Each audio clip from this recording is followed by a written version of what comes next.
All right, hello. Welcome to everyone to the open forum for MGA Provost Candidate Dr. David Jinks. I am Patrick Brennan, co-chair of the MGA Provost Search Committee, and my co-chair, Tamitha Lambert, she's off screen. She'll be fielding your questions for Dr. Jinks via the chat function of the YouTube live stream. I'm pleased to introduce Dr. Jinks. He holds a baccalaureate in psychology from the University of Akron, a master's degree in criminal justice from the University of North Carolina at Charlotte, and a PhD in criminal justice from Florida State University. He has over 20 years of experience in academia, and he currently serves as Vice Provost for the University of West Georgia. Please welcome Dr. Jinks.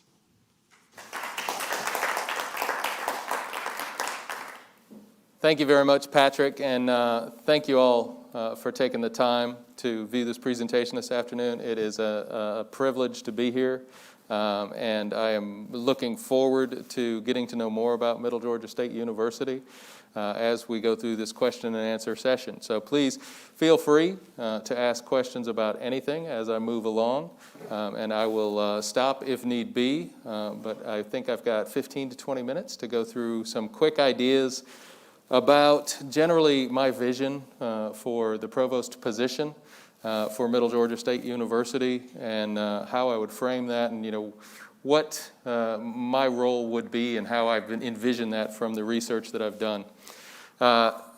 Middle Georgia State University is built on a very strong foundation from what I've viewed, 137 years of history.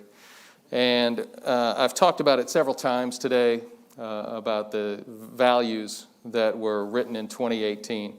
It was either incredibly fortuitous or incredibly brilliant to write in adaptability.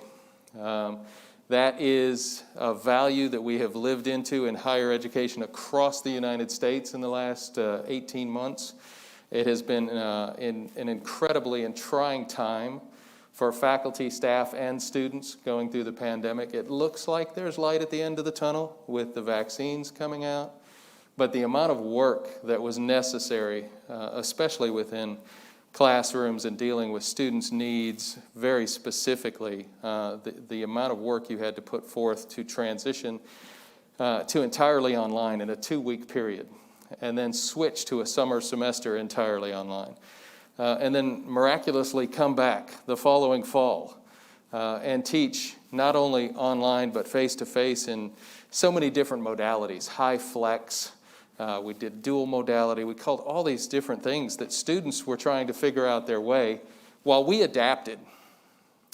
And you all adapted incredibly well. When I was reviewing the materials for this position, I got a copy of President Blake's Armor Up speech from the fall, and it was fantastic.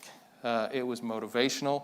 It drove, I think, the institution forward and kind of framed that common purpose that we all have when we want to, live into the transformative power of higher education. How is it that we can transform the lives of our students at a time when their lives are being transformed by so many external forces? That in and of itself was impressive. The enrollment increases that you've seen over the last 3 years is fantastic. Driving that at a time when you're coming through a consolidation, a reorganization, and still being able to drive that common purpose of a state university, the inclusion of a new doctorate program, a change in ranking, all of those things are enormously disruptive to the day-to-day operations of an institution. But Middle Georgia State University has come together in a way that is noticed by the system, it's noticed by the students, the faculty, the staff. The meetings that I've had today were so engaging. We just got back from the Cochran campus, and there were numerous faculty that came in and asked fantastic questions about, where do we see higher education generally, and looking at it from a national perspective. It was really kind of interesting how so many things we're seeing broadly can be adapted to what we're going to be dealing with narrowly. Nationally, what we're looking at, and this came up several times, and it's something we've all been discussing for the last 4, 5, 6, 8, 10 years. The enrollment cliff. It is terrifying, but it's also exciting. It's something that we know that is coming. From a national level, the map you see here in my slide, Georgia doesn't look too terribly bad. We're minus 2.5 to up 2.5. That's pretty good compared to all that red in the Northeast. And of course, we've got that giant blue dot that is the Atlanta metropolitan region. They're actually seeing more high school graduates than they've seen in the past. But what we've noticed and what the latest research shows on this enrollment cliff, in Georgia specifically, it's not necessarily where you are located, it's where you recruit from. And where you recruit from is all over the place. Middle Georgia's footprint is enormous. But for anybody that's got kids in that high school age range and they're looking at colleges, a few years ago, going to a college forum, in and around the Atlanta area, there may be 8, 10, 15 schools. I was at one a couple of months ago, and there were like 136 schools. There are places I'd never heard of. There were schools from as far away as Montana and Maine recruiting in the Atlanta area, and that's largely because of that blue dot. But the yellow that is the state of Georgia, specific to Middle Georgia, provides a series of strengths. And it's very alluring. I think Middle Georgia is well poised and well positioned to move forward and take on this enrollment cliff without seeing a necessary enrollment decline. And that's largely because cost. Middle Georgia is one of the best value propositions in the state. There was a recent study by CapEx. They basically align what it costs to come to a particular institution with the amount of debt you're going to get coming out of it with the salary projections over a lifetime. Middle Georgia is among the highest in the state in that value proposition because of the cost. I spoke about adaptability. It is brilliant. We're going to have to adapt in higher education, not just to the pandemic and coming out the other side of it. And what that is going to look like, we're not even sure. Because, we've changed. Students have changed.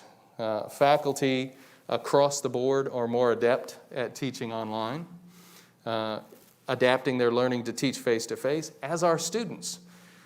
They're going to be able to assess how they want to learn, and we're going to be able to assess how we want to deliver content, such to make sure that students get the absolute best education they can while providing for all the things that occur during a college education.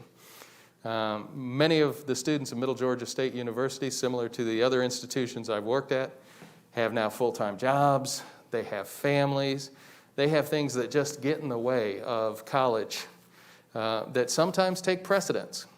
What we've got to do is be able to adapt to their needs so that they can actually complete. And I'll get to more of that in a minute. The academic programs at Middle Georgia, I think, are well positioned to deal with the enrollment cliff for several reasons. You have both online and face-to-face. You can transition back and forth. Students can actually flex out into an online format for a semester or two if something happens. And they're also close to home. I spoke about this a couple times today.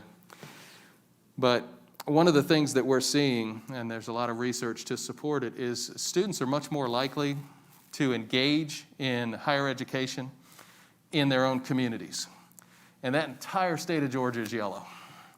And Middle Georgia's footprint, I tried to draw it on there, but I am not a graphic artist, and it looked horrible. I couldn't even figure out what it was. At one point, it looked like Mickey Mouse. So I took it out. But if you draw Middle Georgia's footprint in there, it's larger than that blue dot because it's so expansive. Providing opportunities for students to get an education in their own backyard without taking on the additional cost of housing and being able to commute from home.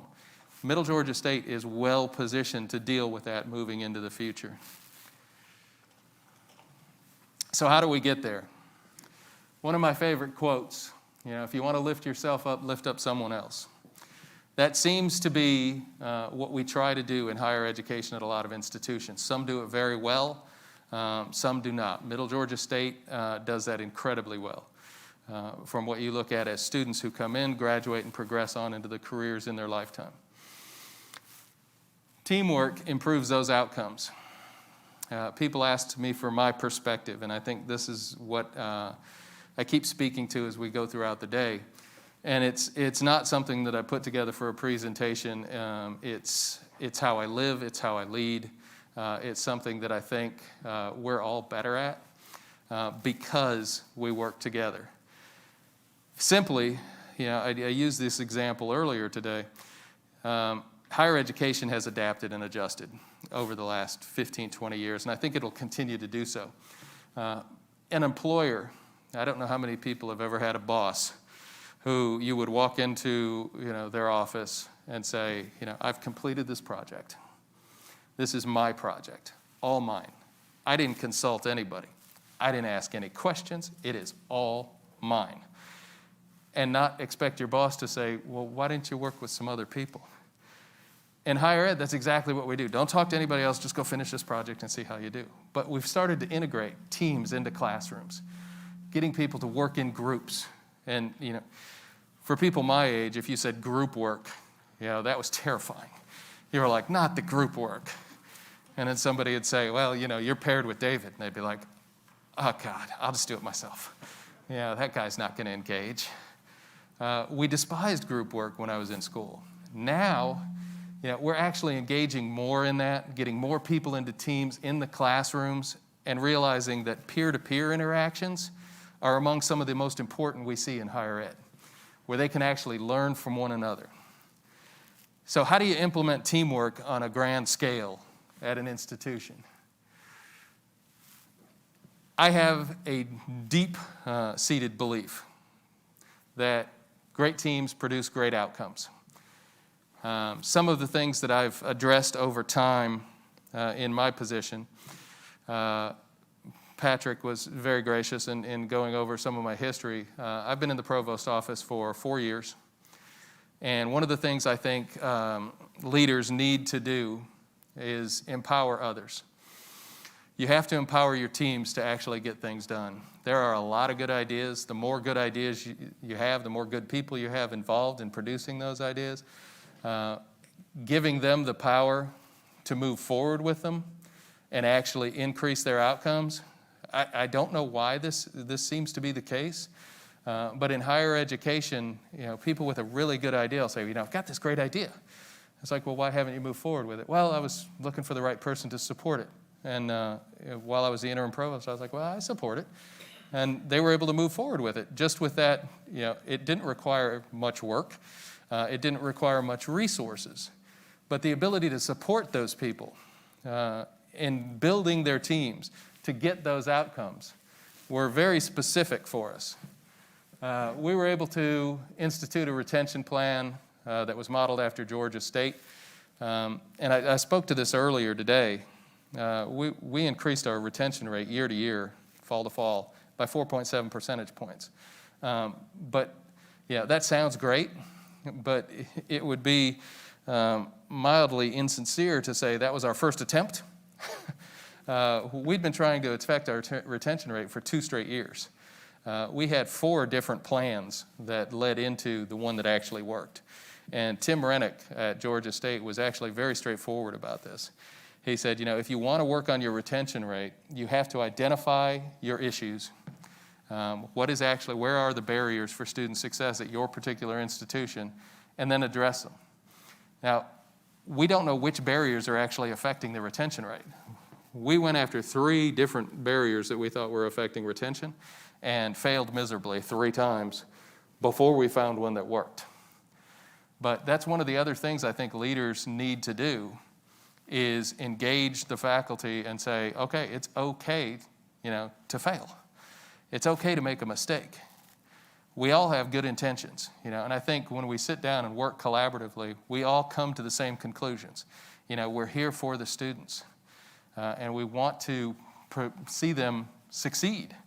We want to see them be retained. We want to see them progress. We want to see them graduate. We were able to create a one-stop student support momentum center. And I saw your Student Success Center, fantastic. I love it. I didn't know you had one. We did not. We were notorious about sending people all over campus. And anybody that's been on a campus or gone through a college education knows getting through those administrative hoops is one of the more difficult things you have to face. When you go to one, and sometimes students don't know what question they need to ask. They'll come into an office and say, I have a financial aid issue. And, we send them off to financial aid. They come to financial aid. They say, my financial aid is all messed up. It's something to do with my housing. And then we go, oh, you don't need financial aid. You need housing and residence life. That's on the other side of campus. Go back over there. And they wander all over the place. We were notorious for that. So we simply put in place a single location, and it's basically the Momentum Center. We had several different names, but as we progressed through the Momentum year into the Momentum approach, it seemed fitting to go with the Momentum Center. It just opened. We actually had physical space that we could renovate cheaply. It's right in the center of campus. It's up on the hill. It's easy to find. We put a big sign on it, and now we've got a one-stop shop. It was relatively inexpensive, but it was the culmination of a lot of good ideas that got that done. I spoke about the integrated AI. This is something that's becoming more and more frequent in higher education. A good way to get in touch with students is through text messages. The university mascot has been very good at this. We had a very high return rate compared to a lot of the other ways we try and communicate with students. For anybody that's ever sent out an email with instructions and said, we're just going to blast this to everybody, and you get the same self-reflection back. They didn't read the email. They didn't read the instructions. But a text message, for some odd reason, works out really well. We were able to empower the people who had the ability to make that change and get it onto campus in less than it was about 2.5 months, which is astonishing for a university to move that quickly, especially when it's partnering with an outside agency. But we were able to get that in place because we had a very specific problem. It's useful for a lot of things, and the more people that find it, the more people want to use it. And of course, you can't use it for everything, or they're going to get tired of getting texts from the university. But dealing with depression and anxiety and the mental health issues of students was the biggest return on this. It was basically a tool that we tried to put in for engagement, and we actually solved a different problem. And the text that went out simply said, how are you? And it came from our mascot. And we had several students saying, not so well. And a couple of them literally said, I'm dealing with depression. And we were immediately able to connect those people with our counseling services and get them in. But had we not sent that text, it was very unlikely that they would have showed up. So that was pretty good for us, and we liked it. We instituted year-round scheduling. We simply asked. It was actually an advisor that said, we can't schedule students year-round. And we said, why not? And they said, well, nobody ever said we could. So we had that advisor put a team together of faculty and students and say, okay, how can we do this in a meaningful way? And that team was able to get those results. We fired up waitlisting, so that students could get timely schedules, and we could actually have a measure of what student demand actually was. We also had a number of teams that were put together for staff or faculty outcomes. We expanded the Center for Teaching and Learning. 7 years ago, we didn't have one. This year, we've got a Center for Teaching and Learning that's staffed in a physical location with 6 members, 4 of whom are instructional designers who deal with faculty questions regarding both online and face-to-face instruction. They do a fantastic job working with our assessment team to make sure that the learning outcomes are actually measuring what they're looking at, and they can help faculty transition material from an online to a face-to-face or a face-to-face to an online. That's actually been triangulated on our campus. We put it directly, one of the, benefits or weird amalgamations of my position, was facilities and physical locations on our campus. And because of that, I was actually able to marry some of these teams with physical location. Our Office of Research and Sponsored Projects is now across the walkway from Center for Teaching and Learning. So when faculty, and we also integrated a service component, but I don't think I put that up here. Oh, I did put it up there. Peer-to-peer service obligations. We triangulated that. So faculty who want assistance with teaching, research, or service can go into a triangulated area, and they've got that support for all three areas of their professional development. We established a Chairs Academy. One of the issues that a lot of people face is simply moving into a situation. Sometimes in some departments, you have the chair as the last person to step back. It's not a role that everybody aspires to. And when you get into that area, there isn't a whole lot of training that's associated with that. So we put together a year-long Chairs Academy and invited a whole lot of people that have information that you expect a chair to know. Title IX issues. We had folks come in from the legal affairs and open records and all sorts of other things that were just information that chairs don't necessarily know who to ask those questions to.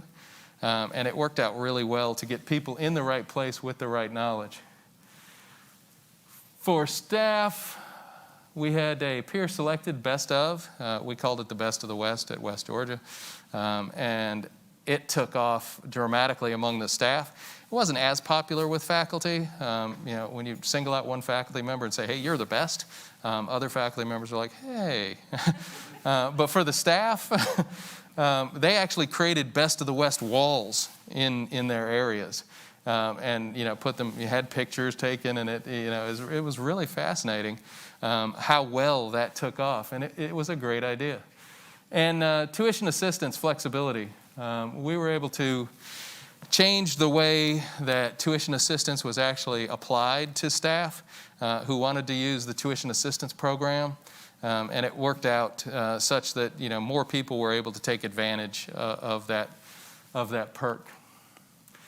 Institutional teams, we did several different things that I think apply to Middle Georgia in a number of ways.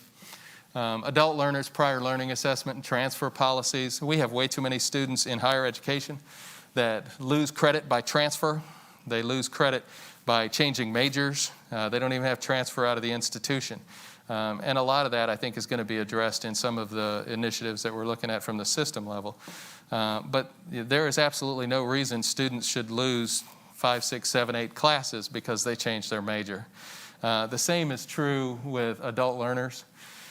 It is astonishing to me how many folks we have. I think, what was it, the last count, we saw 2.1 million Georgians in college or in the state of Georgia with some college, no degree. And a lot of that, when they come and they talk to our transfer folks and say, how do I get a degree out of this? They'll look at their transcript and say, well, half of your credits transfer, the rest don't. Being able to articulate that in a more effective way so that they actually get credit for the prior learning they have is very beneficial. Active military and veterans, we were able to work with our Center for Adult Learners and Veterans. Danny Gurley led that charge. He is fantastic. He actually did a comprehensive review of the JST and the DSST, working with chairs specifically. They go out and they evaluate particular types of training that are more likely to transfer into coursework. They put it all together, they assess, they put the learning outcomes side by side, and they take it to the chair and they say, we think this might transfer, what do you think? And by doing that consistently over time, semester after semester, we now have over 130 trainings that transfer directly into coursework. That was very intentional on his part, but simply giving him the power to say, yeah, go ahead and talk to chairs, was a teamwork move. We use integrated campus planning to enhance facilities and engagement. That's a principle that's by the Society of College and University Planners, SCUP. They do a really good job of having people pull themselves together into cross-divisional teams so that you can actually assess whether or not we are using our resources to their fullest potential. And some of those things are as simple as making sure you've got the right classes in the right location. We did a research study on what types of students like which types of classes and what types of rooms. I know that doesn't make any sense because we just schedule them in whatever room's available a lot of the time. But what we discovered is students much preferred mathematics in fixed furniture settings and much preferred English in mobile settings. And we just changed the schedule over. Well, we actually did it this spring. So I'll let you know in a couple of months whether that was effective or not. But we're assuming it might have an effect on DFW rates based on what we've seen in past data. Building unique identity and instructional sites. This is something that I think is highly adaptable to Middle Georgia State University. We were able to build the Noonan site out 4.5 years ago when I was put in charge of it. They had about 471 students simply by removing some instructional barriers that, we put the policies and procedures and a lot of our practices together on the main campus. Those don't always apply to a branch or an instructional site. But we try to apply them because, that's the policy and procedure. By removing some of those and actually putting them in a place where they said, you guys determine yourself whether or not, this particular practice works for your instructional site. We were able to do that and remove a few barriers for the Noonan site, and in 4.5 years, they've more than doubled in enrollment. Equity, diversity, and inclusion. We had 2 initiatives that I launched in faculty and staff hiring and training. Now, I guess we just moved to careers, so it's going to be interesting how this transitions. But we implemented implicit bias training within search committees, not just for the chair, but for the entire committee. One of the things that we realized very quickly was the provost office doesn't hire faculty and staff, not very often. That's actually done in departments. So basically getting the word out and just being able to put together a team in coordination with our Center for Diversity and Inclusion, they're the ones that actually came up with this, out of a presentation that we attended jointly at AAC&U. From the USC Center for Race and Diversity, diversifying the faculty and staff, and then looking at the curriculum. USC's got a really interesting perspective that we haven't diversified our curriculum in decades. And when students see themselves in the curriculum, they're more likely to be retained, more likely to progress, more likely to graduate, more likely to succeed in a particular class. We've started developing modules that can be put into several different courses across the core that basically address this issue. It's in its early stages, so we don't know how it's panned out, but it's another example of how building the right team and letting them move forward is probably going to produce good outcomes. So what do we face in the future? This was interesting. There were a few that asked me today, where do I see all this going? What will I do when I come, if things work out to Middle Georgia State University?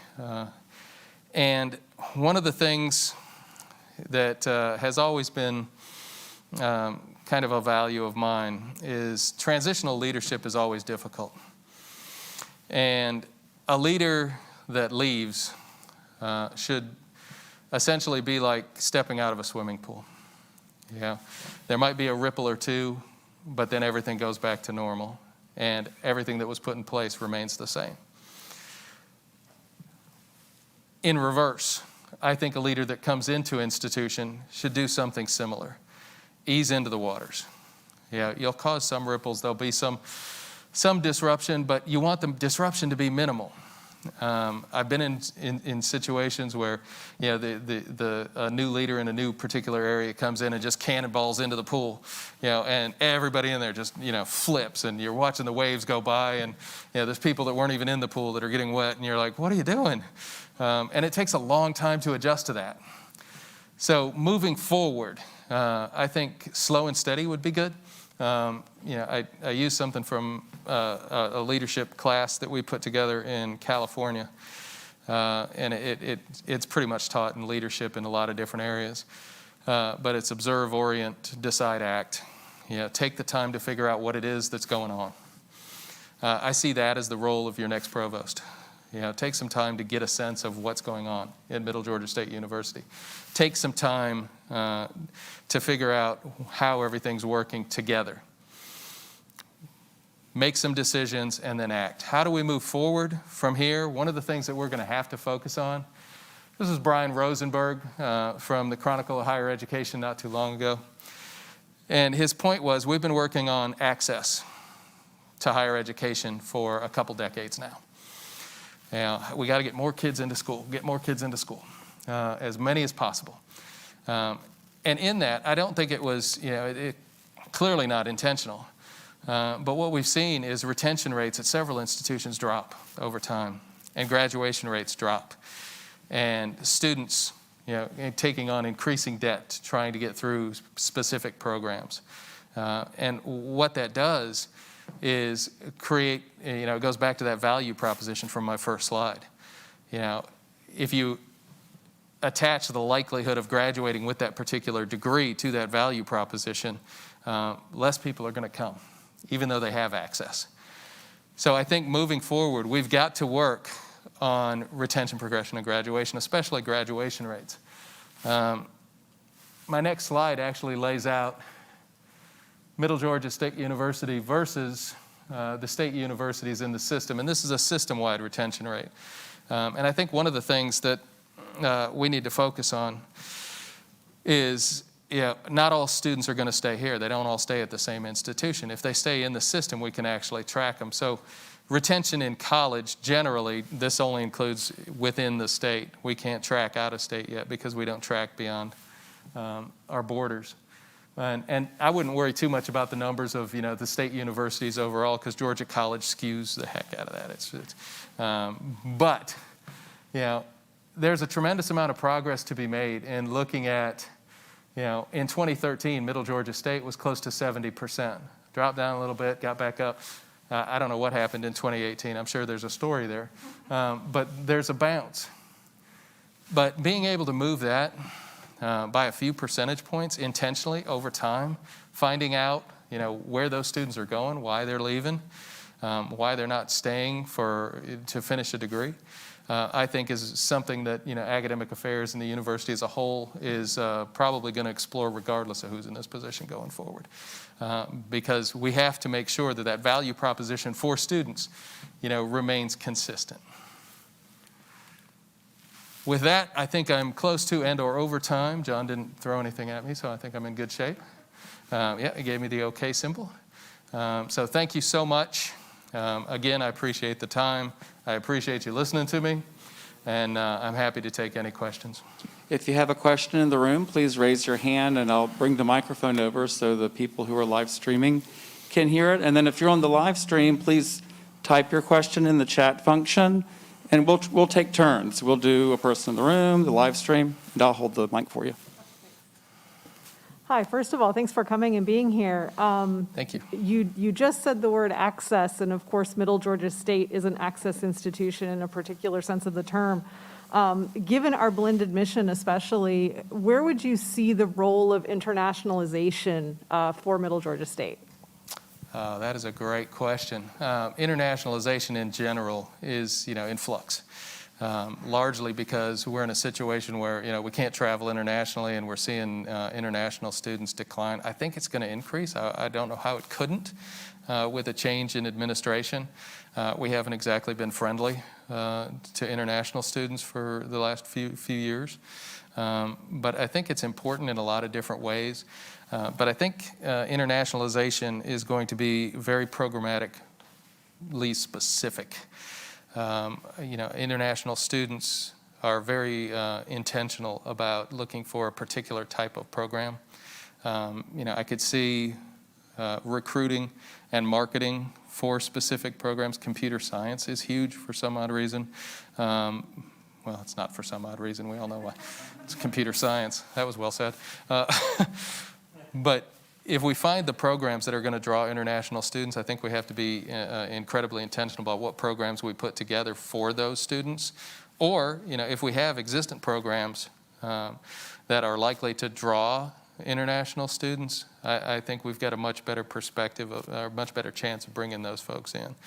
That being said, we can always internationalize our curriculum. There are so many opportunities to look at things from a global perspective. In my own field. we do a very poor job of integrating different ways of looking at the law. We just assume, well, the law is the law. It's the same everywhere. It's not. A judge is a judge, a jury is a jury, and of course, we get our entire system from, England. And England wasn't exactly a model for the rest of the world.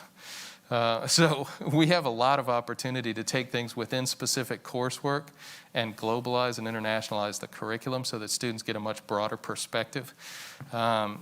It is astonishing to me that so many of our students, you ask those simple questions, like what's the average number of TVs in a household? And, you ask that in the United States and, most people guess 3, 4, 7, and it's 0. Just because there are so many parts of the world that don't have a TV, and there are so many more people. But that, little things like that, that we can, expand people's perspective with and give them more global ideas, I think is a good thing. Does that answer that okay? Okay, my arm, John. Our next question comes from online. Tamitha's going to read it. Please tell us a little more about removing barriers from branch campuses and instructional sites. Oh, absolutely. I can use a couple of examples. I used one of them earlier today, so if you've heard this before, I'm sorry for repeating. Our Noonan site was very clear about the courses that they needed. They had absolutely no control whatsoever over their schedule. Even though they knew they could put up a course and or put up a program and fill it, they had to rely on the chair and the dean to say, okay, let's put those courses out there. And I understand this from a chair's role. When I was a chair, we had limited resources. We had our own budget. We had our own part-time budget, which was weird in and of itself. So if I didn't have the money to put up 2 courses, I was stuck with a decision between putting a course on the main campus where I knew I could, probably fill 35, 40 seats, or putting a class on the Noonan campus where I could probably fill, 20 seats. So for me, when I'm looking at credit hour production for the faculty and who are the students that we can most serve, we would put the class on the main campus. That increasingly told everybody at the branch in the Noonan campus that the classes, even if they were posted, were likely to get canceled. The chance of finishing a degree program were slim to none. And there was no reason to enroll there. It was better off to come to the main campus, which created more of a backlog on the main campus when we had limited classrooms and everything else that was there. So we actually had larger classes, which is never the goal. By intentionally looking at what classes we could fill, because realistically, if you provide resources in both areas, both of those classes are going to make money. You'll have 35 on the main campus, you'll have 20 on the branch campus. That's what we did. We basically said, we're going to empower the branch to, hire their own part-timers. And of course, they had to go through the department because they're not actually a branch, they're an instructional site. But we said, you fill the class, we'll pay for it. It doesn't have to come out of the department budget.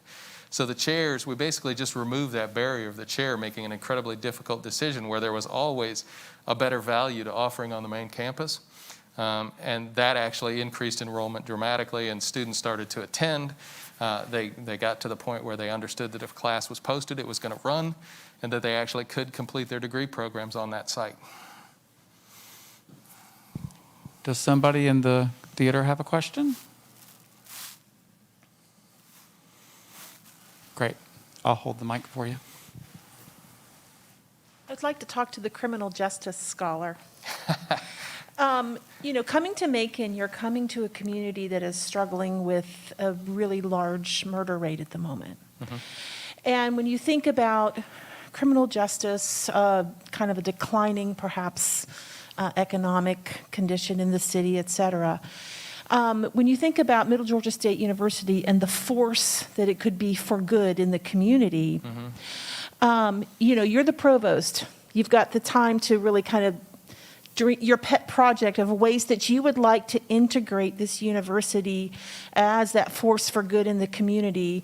What are some of your ideas of how you think Middle Georgia could be a leader in that way?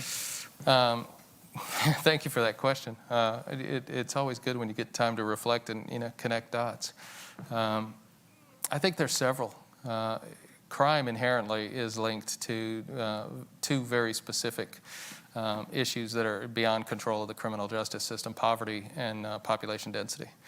I think there is an enormous opportunity for institutions everywhere, not necessarily just Middle Georgia State University, but every higher ed institution has an enormous amount of intellectual capital for dealing with a variety of programs and a variety of problems that actually affect poverty and poverty rates. Getting those folks in the right partnerships. We had a good conversation this morning about strategic partnerships. Building those partnerships for essentially state of the community so that you can actually figure out what resources are actually available to people to move them from that state of poverty into more reliable states where they can actually build on their own social capital and their own economic capital to move away from those things and actually provide opportunities outside of crime. That would be one, and I think that'd be a great team to put together and send forth to build those community partnerships. Another would be to focus very specifically on some of the issues that we have with juveniles, and crime is a young person's game. The 95% of it's 18 to 24-year-olds, and it very seldom breaks out of that category. Helping those folks make the right decisions, and that is actually something that we did at my former institution. We got involved with the churches. We got a lot of pastors together and actually had conversations at their churches where we could actually do presentations to just answer questions from a scholar perspective, from a legal perspective, from a system perspective as to what other options people had and how they could move into them. I think that's important. And we also have to deal with structural change within the criminal justice system.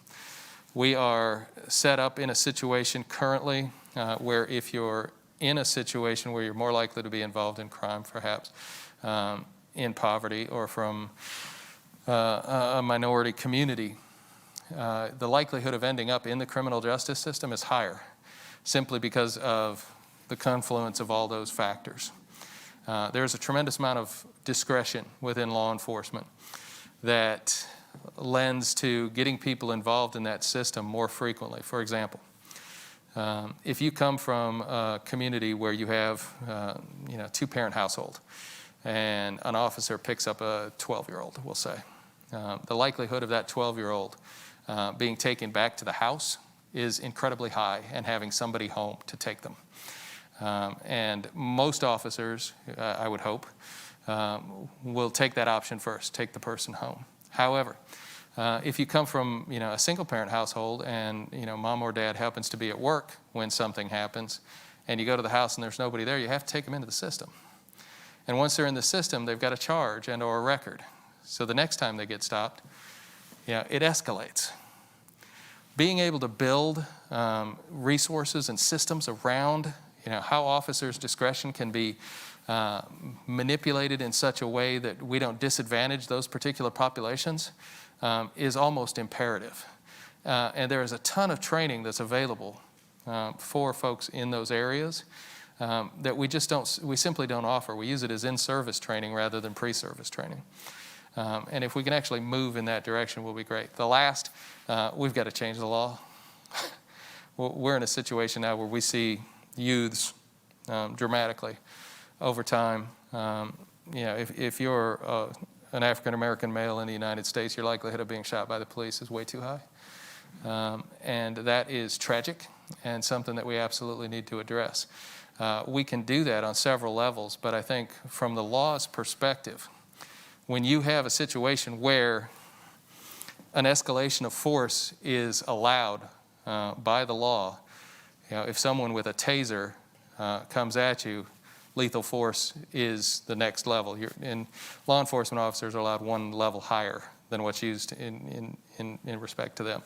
I think that's got to change because If we don't change it, we're going to continue to see the same pattern.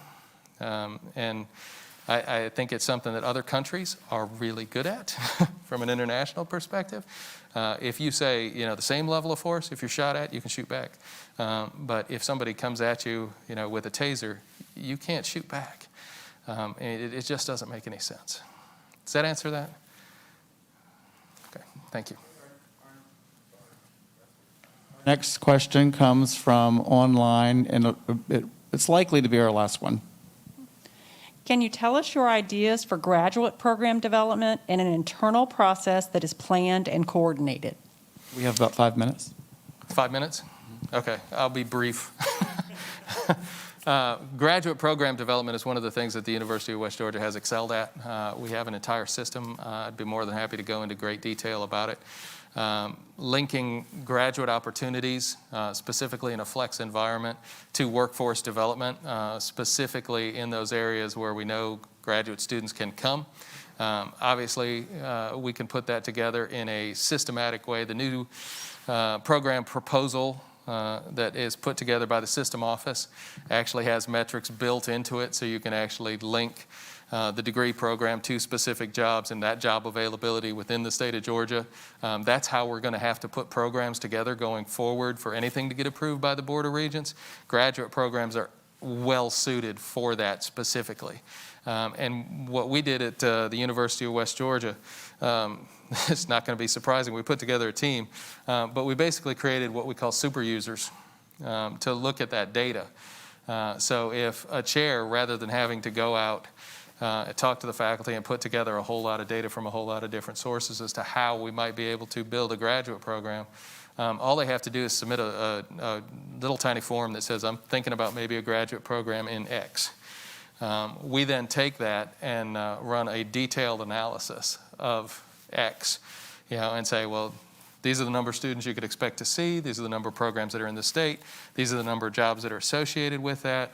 This is the amount of revenue that you'd have. This is the amount of faculty that you would want to have. These are the times you'd want to offer the class, and these are the modalities you'd want to offer the class.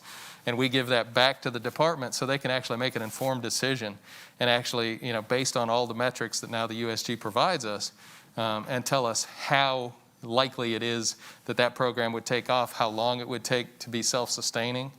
And then the institution has the opportunity to come back and say, we want to support that program. So, did that answer that in its entirety? Thank you for speaking to us today, and let's go ahead and say thank you to Dr. Jenks. Thank you. And thank you all for coming live, and thank you all for streaming live. Thank you all.